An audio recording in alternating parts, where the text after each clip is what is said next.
I'm Christine. Welcome back to my channel, or welcome if you've never been here before. And in today's video, I have a super fun collaboration video with Samantha from Books with Samantha.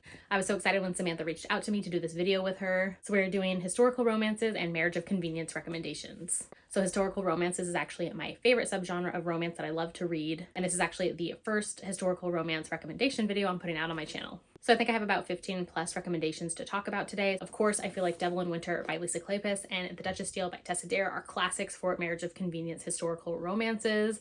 I'm not going to talk about these ones though, just because I feel like everybody has read them at this point, which if you haven't, definitely read these. The Duchess Deal is the first book in the Girl Meets Duke series. There is the Step Back. This is Beauty and the Beast retelling. And then of course, Devil in Winter by Lisa Kleypas, one of my all-time faves, part of the Wallflowers series. But instead I wanted to talk about 15 recommendations that maybe you haven't read or haven't heard of, or that I feel like are lesser known or lesser talked about. So we'll jump into my recommendations. Definitely make sure to go back and watch Samantha from Books with Samantha's video as well. She's putting this up on the same day. And once her video is live, I'll make sure to link it in the description of the video of this one so you can make sure and watch both of ours. So first up is Sweet Lullaby by Lorraine Heath. This is the original cover. I will put up the prettier clinch cover ebook copy over here. This book was published in 1994 and is actually one of my favorite Lorraine Heaths. I've read most of her books and this is definitely a top one for me. This is a Western historical romance between the hero Jake and the heroine Rebecca. So Jake is just the purest, most sweet angel of a hero. Like, he deserves everything in the world. I don't even think the heroine is deserving of him. Like, he is just that pure and that worthy of all the love. This one starts off and Jake is working as a ranch hand in Kentucky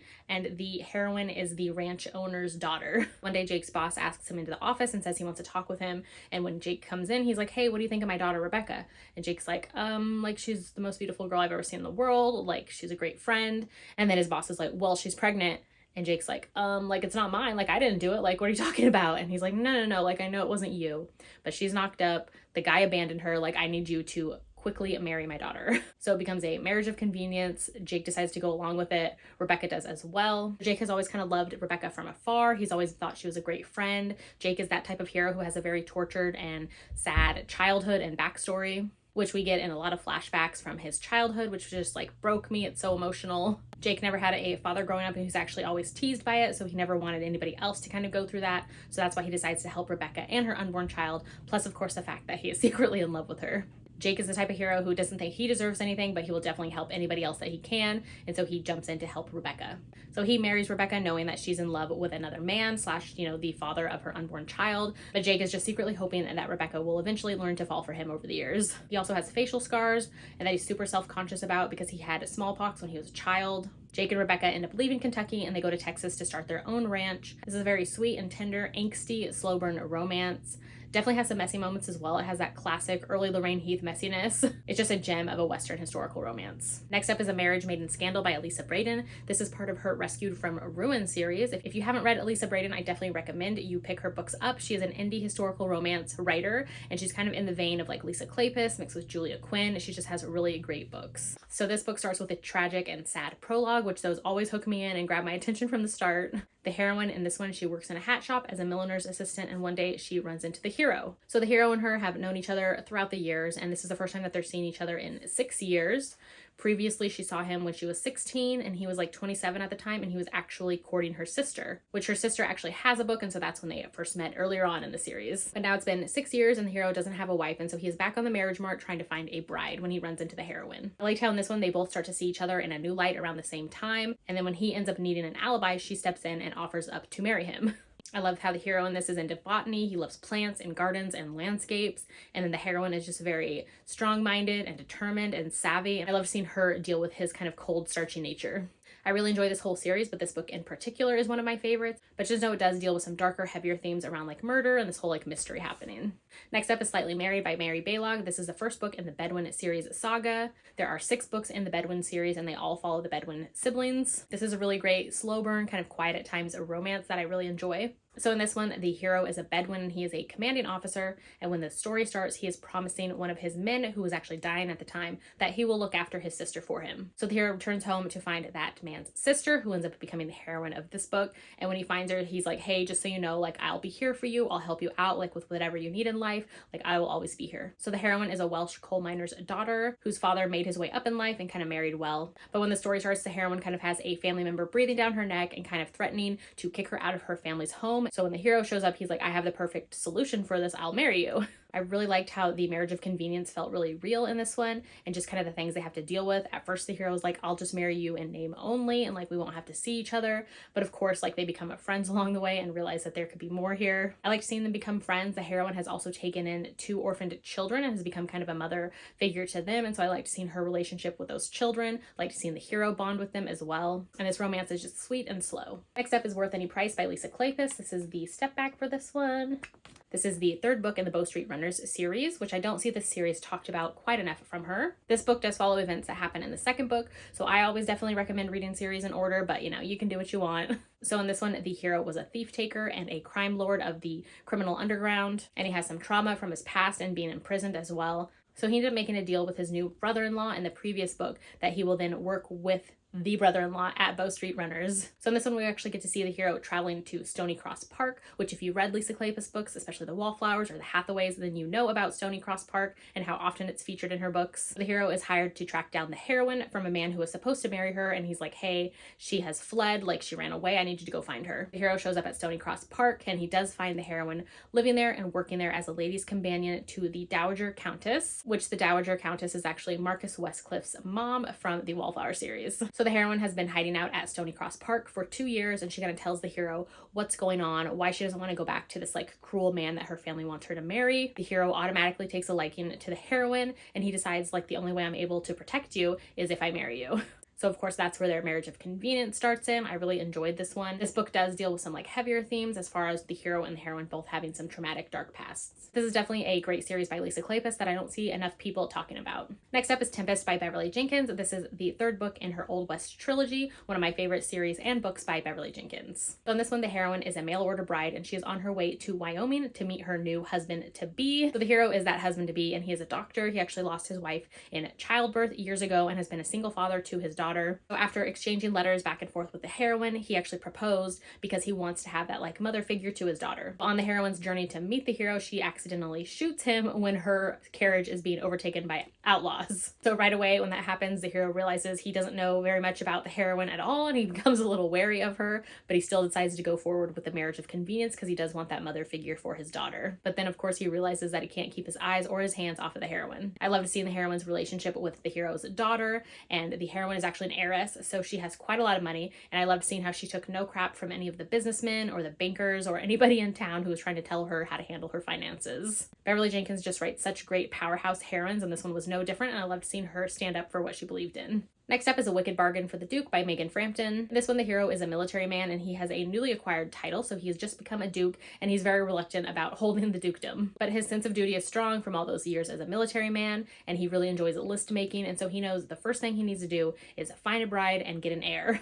So this book, if you enjoy The Viscount Who Loved Me by Julia Quinn and kind of that whole the hero falling for the sister of the one he thinks he's going to marry, this definitely has those vibes as well. The hero thinks he's found the perfect lady to be his bride-to-be, and then instead he ends up meeting her very rebellious, vivacious sister who ends up becoming the heroine. I loved how in this one, the hero can't keep his eyes off of the heroine once she shows up, and then the heroine on her end, she's trying to keep her eyes off of him while trying to keep him away from her shy sister. So when the hero and heroine are caught in a compromising position, it actually leads to a marriage of convenience situation for them. I love how the hero and heroine both share a love for list making in this one, and when she's not satisfied in bed with him, she ends up taking to a list to write down all the ways that the hero can improve to please her. Next up is Love Only Once by Joanna Lindsey. This is the first book in Joanna Lindsey's beloved Mallory Anderson family series. If you love the Bridgerton series and love that whole like big family dynamic, you will definitely enjoy this series. This book was actually published in 1985, but has definitely stood the test of time. I loved the humor and the charm in this one. I just read it like last year or the year before, and it is still held up. So in this one, the heroine lost her parents when she was just 2 years old, and ever since she has lived with her 4 uncles. So her uncles are the Mallory family, and she is their niece. And so for her entire childhood, she just split her time between going through all 4 of her uncle's houses. So in this one, the heroine finds herself in the wrong place at the wrong time when she decides to leave a party early and take a borrowed carriage from somebody else. The hero sees her leaving the party and assumes she is his ex-mistress, and so he decides he wants to get back at her, and he decides to go kidnap her and goes over, throws her on the back of his horse, like takes off with her and locks her in a room in his house. And like this is all done in just cheeky fun. The hero has no hard feelings towards his ex. Like he is just wanting to have some fun with her and wants to go to a party that he knows his ex-mistress was really looking forward to while she's like locked up in his house. And then the heroine on her end, she thinks it's funny as well. She realizes right away his mistake and like that he's assuming that she is somebody else. So she's just like sitting in the room laughing like, oh my God, he's gonna go to this party and realize that who he thinks I am is still at that party. The hero does come back because he sees his ex-mistress at the party and he's like, oh God, like who did I lock up in my house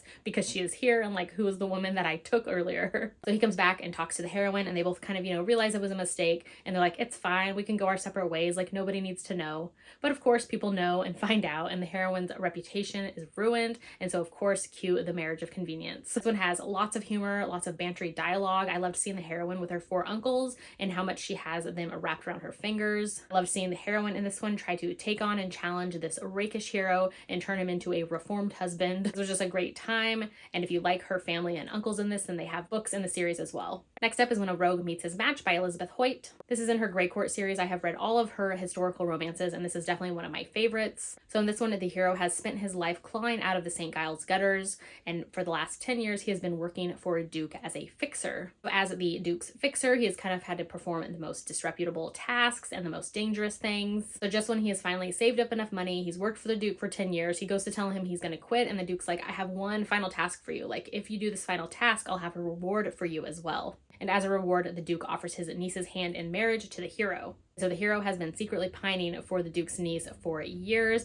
and so he can't miss out on this chance to win her heart. So then the heroine, she actually hates her uncle, and she hates the hero because of the fact that he works for her uncle. So she definitely doesn't want to marry him when her uncle tells her what she has to do. But her uncle threatens her and is like, if you don't do this, like I will force your sister to marry somebody. She decides to go along with it, as well as when she talks to the hero, he tells her like, you know, we're just doing this for your uncle. Like, I will not touch you unless you ask. Like, I will just, you know, treat you as a friend. So the pining in this is so, so good. I love the hero in this one. His life growing up on the streets definitely opens the heroine's eyes to so many struggles and people living in desperate situations. I liked seeing her start to realize that her privilege can actually do good, and she starts teaming up with him. I loved seeing the hero lavish the heroine with gifts in this one. He gives her a puppy because he knows like aristocratic women like dogs. He buys her tickets to the theater even though he's never been, and when he shows up, he realizes there was a dress code. He even tries to build her a library because he knows she loves to read even though he can't read himself. Like, there are just such swoony moments from the hero in this book, and I definitely actually want to reread it now that I'm talking about it. So next up is This Earl of Mine by Kate Bateman. This is the first book in her Bow Street Bachelor series. So this one, the heroine is a shipping heiress, and she just wants to run her businesses,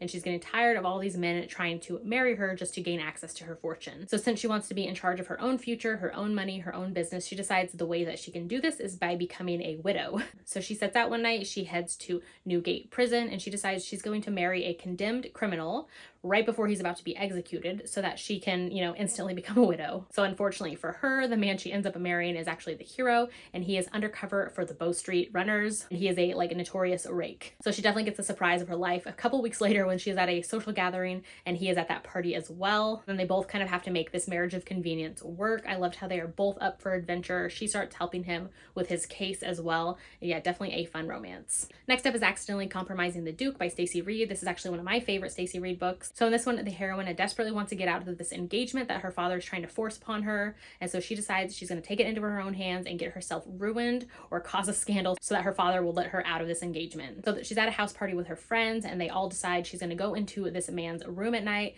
and then they will all come and find her, like with some witnesses as well, to kind of force her father's hand. So she actually ends up sneaking into the wrong room and ends up in the bed of the hero, who is known as the Mad Duke. The other people come and find her, they assume the worst, and then her reputation is ruined, but actually the hero ends up proposing. So the hero had actually been in need of a wife and wasn't looking forward to trying to find one. He's a widower and a single father to his daughters, and he kind of swore off ever marrying for love again. So while he wants a marriage in name only, the heroine wants a marriage for love, and I loved seeing her try to win him over. The heroine also connects with his daughters as well because she lost her mother, and so she connects with them over that. I love just seeing the heroine in this make her way into the hero's heart and seeing him open up to her. Next up is The Beast of Beswick by Amelie Howard.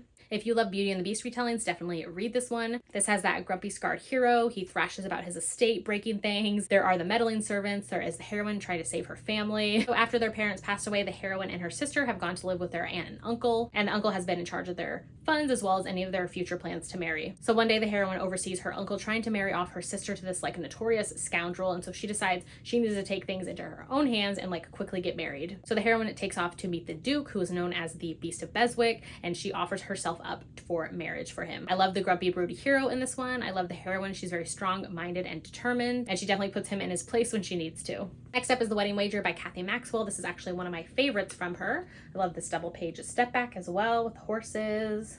I actually don't see enough people talking about Kathy Maxwell's books, especially her older historicals. This was actually on my favorites list of 2020. This one is a great enemies to lovers. It is filled with tons of banter, and I love the chemistry in this one. So this one starts out at a horse auction, and the hero and heroine are both there to bid on this stud horse that everybody wants. The hero and heroine's families have been rivals for years. They are actually neighbors, and they both own stables, and so they have had that rivalry all these years. Horses are everything, though, to both the hero and the heroine, and they both definitely want their hands on that stud horse. So since both of them want that stud horse, they both start bidding each other up just out of spite to like raise the price. But the price ends up getting so high, and the heroine is determined the winner, but then she realizes like she doesn't have enough money to pay for it. The hero offers to co-own and kind of, share the price and the stud horse with her, but she doesn't want anything to do with that. She is too proud, too independent, too strong-minded, and so she decides she's not going to take his offer. So instead, the heroine decides that the quickest way to get money is to go find herself a wealthy husband, so she sets out to London to find one. Then the hero ends up following her as well because he's like,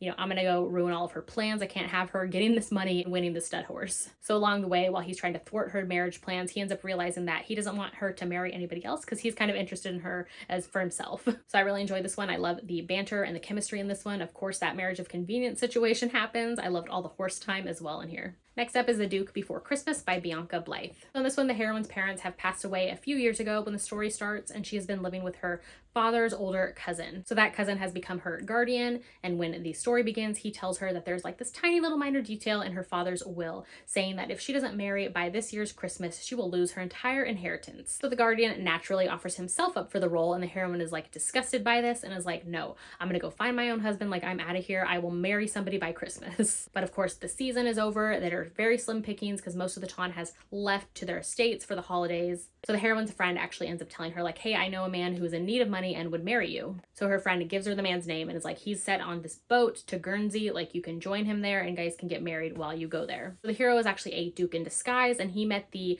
heroine previously at a house party where he was posing as a footman to try to get access to these papers. So the hero has stolen that paperwork and he needs to get on the next boat out of London. So he ends up hopping onto the boat where the heroine is. So when he gets on the boat, they actually tell him like, hey, this fare is actually sold out, like we're just waiting on this last ticketed passenger. So the hero was like, oh yeah, that's me, like you're waiting on me, I am that guy. So then the heroine overhears, and that is actually the name of the man she was waiting for to marry. And so when she sees it's the hero and that she previously saw him working as a footman, she's like, oh, this is perfect, like he does need money, he could use some of my inheritance, like I will still propose to him. So she offers up and proposes that marriage of convenience, and then after the fact is when she learns that he's a duke. Next up is The Captain Midwinter's Bride by Liana de la Rosa. And this one is a really fun spin on marriage of convenience because it is a marriage of convenience 20 years after the fact when the couple is kind of like in a troubled marriage situation. So this is a novella that takes place during the winter, and the hero is a captain of the Navy, and so he was definitely gone from home more often than he was home. Him and his wife, the heroine, they actually had a marriage of convenience 25 years ago, but then instead of settling into married life after that, he took off for the Navy. So they never really got the chance to settle into living together or settle into married life. And when he was home on leave, his trips were really brief,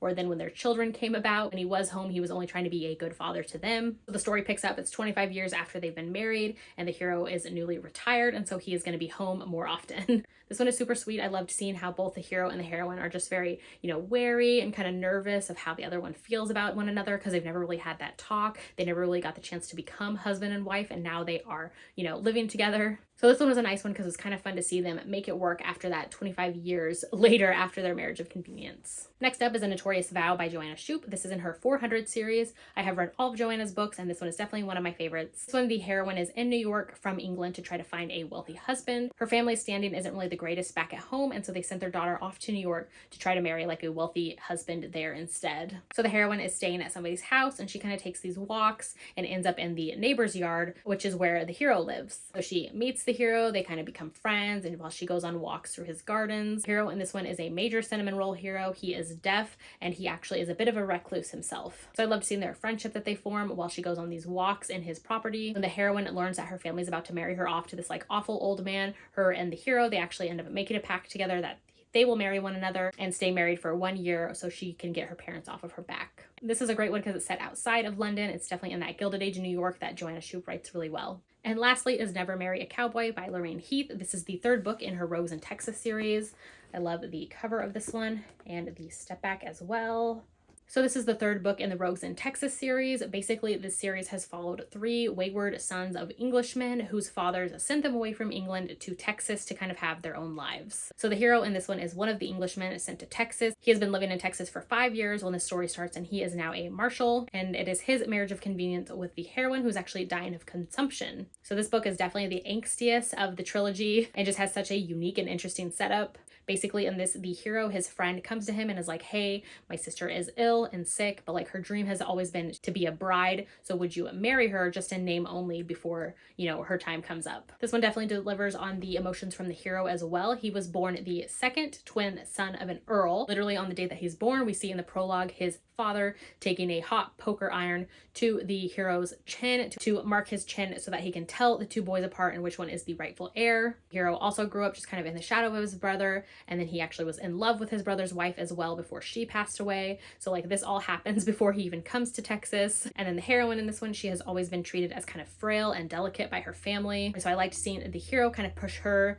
in a challenging, you know, but good way. This is a great, unique romance and just a really angsty Western historical from Lorraine Heath. Okay, so those are all the marriage of convenience historical romance recs I have for you today. Thanks again to Samantha for reaching out to me to do this collab together. I can't wait to go watch her video after this, so definitely do that if you haven't done so yet. Hopefully there were some recs in here that you haven't read yet, haven't heard of, or haven't checked out. I definitely wanted to showcase some recs in here that I don't see talked about enough or that maybe you haven't heard of. So let me know in the comments if there's any of these that you picked up that you want to read now, or if you have any marriage of convenience recs for me, I would love to know as well. So if you haven't done so yet, make sure to like and subscribe so you don't miss out on any of my future videos, and I'll see you in my next one.